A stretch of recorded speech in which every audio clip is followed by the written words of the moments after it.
Good morning, guys. This is Sundar, and this is my first season with Runners High with Bala. I'm privileged to host Bala at Goa. We are at Benolim Beach and having a ball of a time.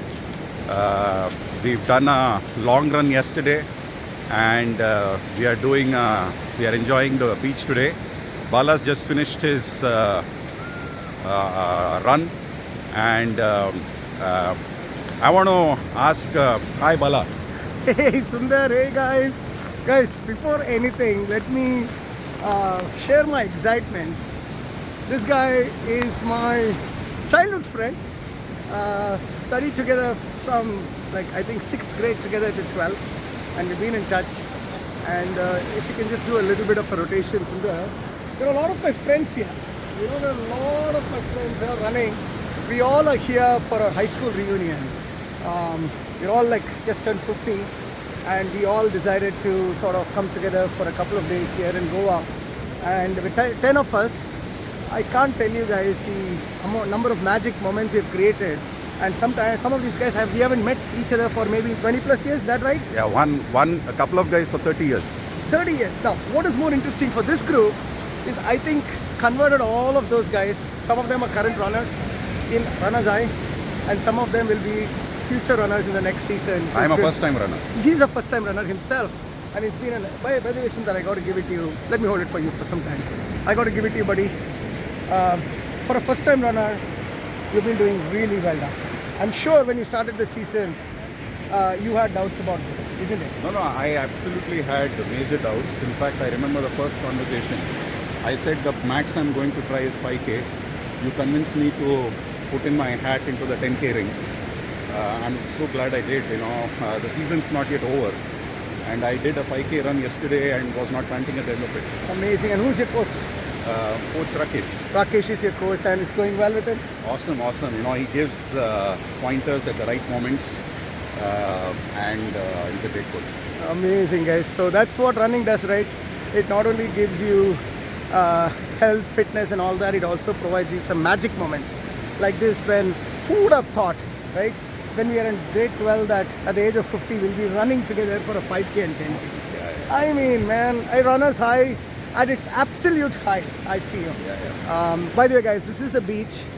I mean, I've shown you a lot of pictures, me running in different beaches around the world. This beach is, I would say, India's answer to San Diego beaches. It's like that. The sort of the sand is hardened a little bit, so it's very easy to run. It is not as if your foot will go into the sand. So it's such a beautiful run as a result, and it's so clean and pristine. And I'm really proud of this place, buddy. Super place. Absolutely cool. So Bala, I want to ask a very key question. For all the runners in the group and myself, we are doing in the midst of a peak cycle, and are experiencing a lot of stretch, pushing our boundaries. Please give some tips as we approach race day. Exactly right. First of all, Sundar, I just want to, as a representation of the entire sort of Runners High community, I want to say congratulations for coming this far. Dude, I've always said, journey is the destination, okay? What happens after the start line on a race day is just one day. You might do really well. It might be a bad day for reasons that you don't really control. But really, that's immaterial, because you guys did what you're supposed to do, which is almost towards the end of peak meso cycle. That means after this, we have 1 or 2 weeks of taper week. Taper means you reduce the mileage quite a bit, so that your body has some time to recover for the race, and then it goes from there. So I wanted to congratulate all of you for a job well done. Let's just start with that. It's not easy, especially the 250 plus newcomers who have come to this point. You guys should feel really proud of yourself for doing that. You know how you can do that? Raise your right hand. Yes. Okay. Bend it. And pat your back. And pat your back. I'm telling you guys deserve that. You guys absolutely deserve that. So that's the first thing. So now let's talk about race day. It's a very important sort of question you raised. So when you think about race day, I'm sure one of the questions you might have is, why is it that we are not running the entire distance during training, right? You only run, let's say you're at 10K, you will maximum run 5 miles. You will never run the entire 10K during training. Same thing for half marathon and full marathon. The reason being, the last mile or a 3 mile or a 6 mile that you don't train, you normally are able to do that with the adrenaline of the race. Okay? Or in other words, you're already prepared for the race distance without getting injured or getting your body impacted for the race distance, if you know what I mean, right? So 26 mile or 13 mile or a 10 mile takes a toll on your body, especially when you're running it for the first time like yourself, right? So we don't want you to take that toll before the actual race day. We just want to make sure that you're ready for the distance physically and mentally, which is what you all are at this point of your sort of training cycle. Okay, that's point number one. So that means during race day, you have to do a little extra. That is sort of for many people, heretofore unknown territory. Okay, so there is fear, there is nervousness, there will be restlessness. These are all the things that are normal occurrences pre-race day, even if you are not the first time runner.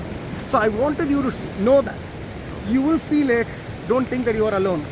Everyone will feel it. Even I feel it. Every time I run a full marathon, the previous night I can't go to sleep.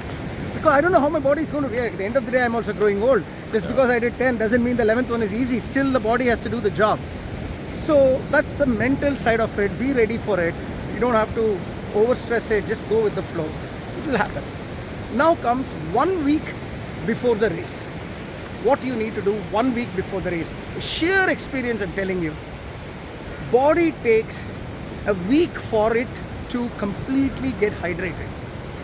It's not like, just chug a 10 glass of water one day before the race and you're hydrated. No. Every cell of your body takes a week for it to get 100% hydrated. So that means 1 week before the race day, your entire focus is religiously follow 10 glasses of water. Oh. Religiously. Whether you are thirsty or not, it doesn't matter. Keep drinking, go for a pee, it's okay. Keep drinking 10 glasses of water a day. This mistake I did, sort of assumed that this is not important, and I had a major problem in one of the races because of hydration. So that's the first thing I want to tell you 1 week before the race. The second thing, 1 week before the race, don't touch any dehydrating sort of things.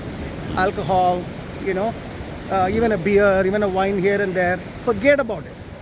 Forget about it for 1 week, because it's sort of you're just adding to the storyline of what I'm just saying. Yeah. In terms of food, don't overdo carb in the 1 week before, because you want your body to be light and supple before the thing. Don't try anything new. The last week before the run, don't try anything new. You don't want to get food poisoned. You don't want to have some, gas problems and that type of stuff, right? Keep it simple, like they say, the KISS principle, right? Keep it simple, stupid. That's really what you're not supposed to do last 1 week. I suggest a lot of fiber, a lot of fruits, a lot of vegetables. So basically you'll feel light and ready. That's the idea. That's 1 week before the race.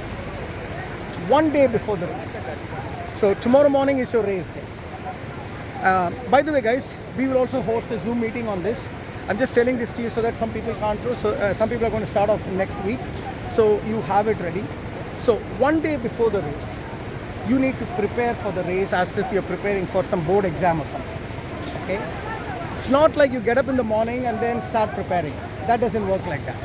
Okay? So what you need to do is, you need to get up 1 day, the day before. Figure out, for example, like in your case, where are you planning to do your 10K? Are you going to run in your... Either my basement or Jill Beach. Oh, so you're not joining any 10K race kind of thing?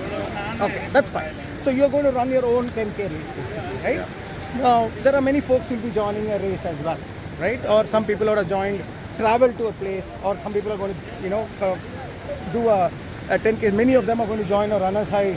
By the way, Sundar, I'm looking forward to a day when we can visit the US and run our runner's high race day, maybe a half marathon or full marathon a few years from now. So what God willing, Bala willing, all of us willing. Will happen. We'll make it happen. Bala is definitely willing. So what I was saying is, the day before the race, you ensure that you prepare all your stuff. take your shoes, put your hand inside the shoe, see if there is, some small pebble or something is not stuck in the shoe, no dust, like literally clean your shoe. Rotate the other side, see if there is, your sole is some mud or sand is stuck in the shoe, clean it up.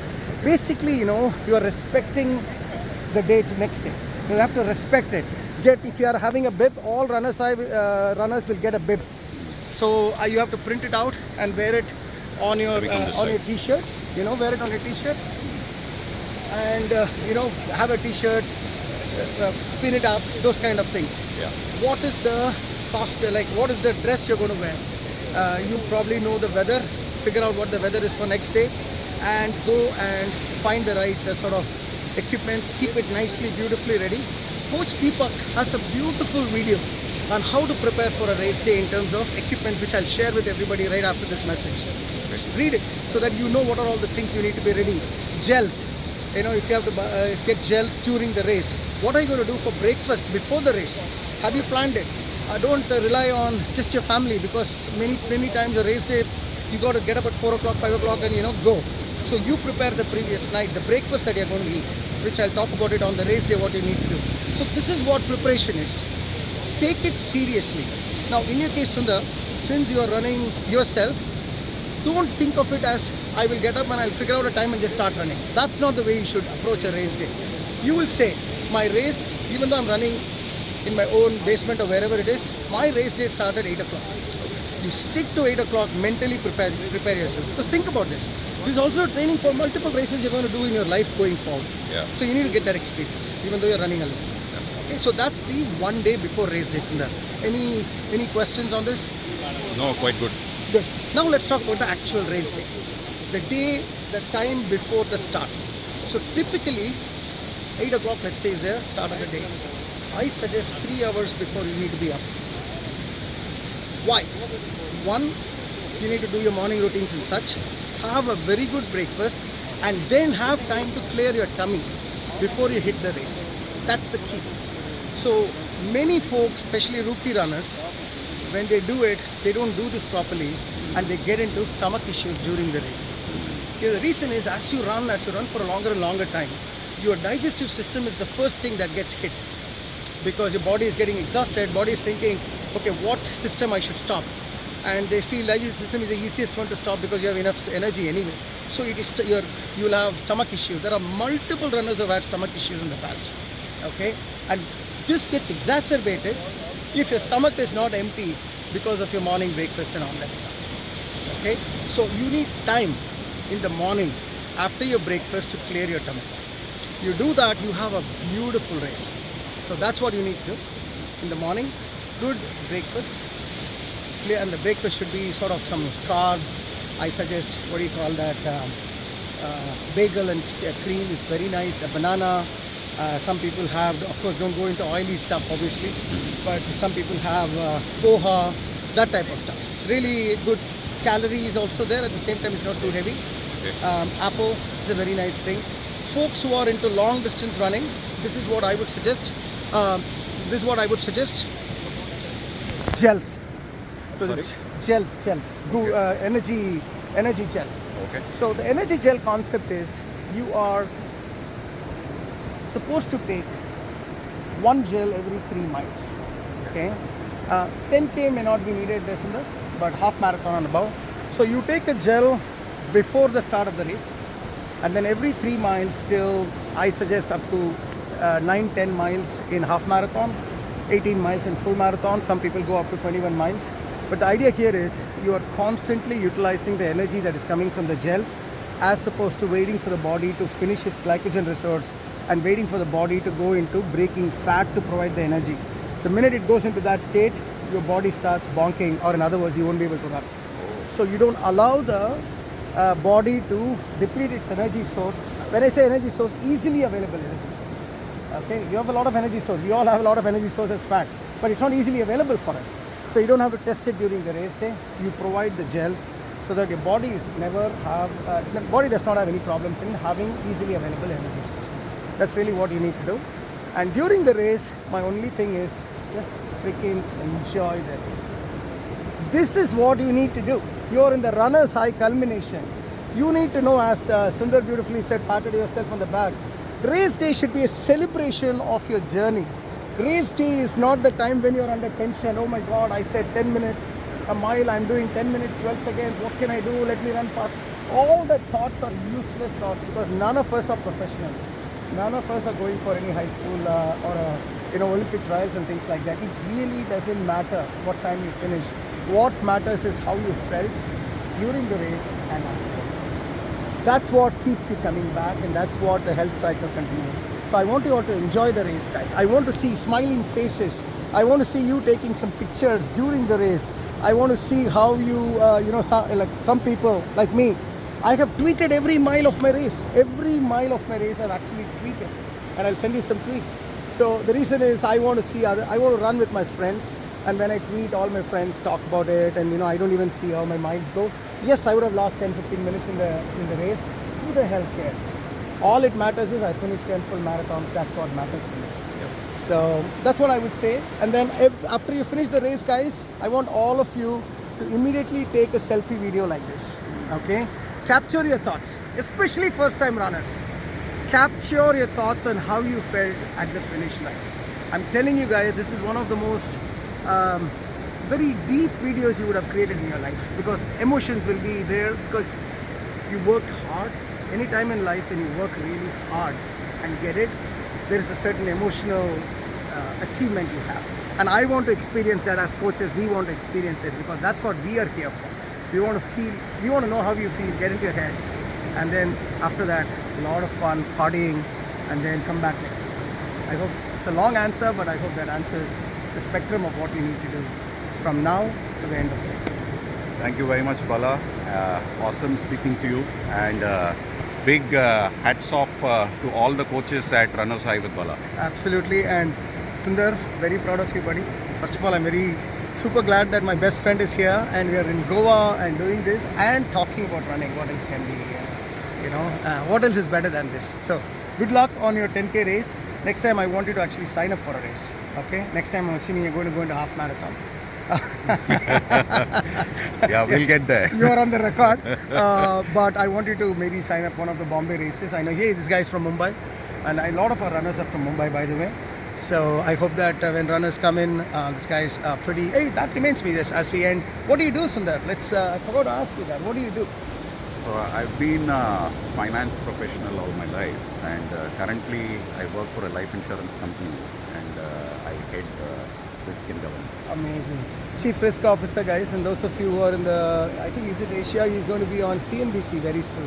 When is that happening? Let's do a plug-in. I'm media shy. I will send you the link. This guy is going to be interviewed in CNBC among all the chief risk officers. So yeah, I'm quite honored to be working with a celebrity here. Thank you, Sundar. Good luck. The celebrity is on the other side of the phone. Good luck, guys. Yeah. Love you all. Post all your runs. Post your records. I know that for bulk of us, we have a couple more weeks to go. So the season is not done. Finish your peak meso. And I will send a Zoom meeting links shortly for a little bit more detailed pre-race meeting. But before that, this Walk with the Coach episode will help you guys. Thanks a lot. Take care from Goa. Let's look at Goa. See you guys.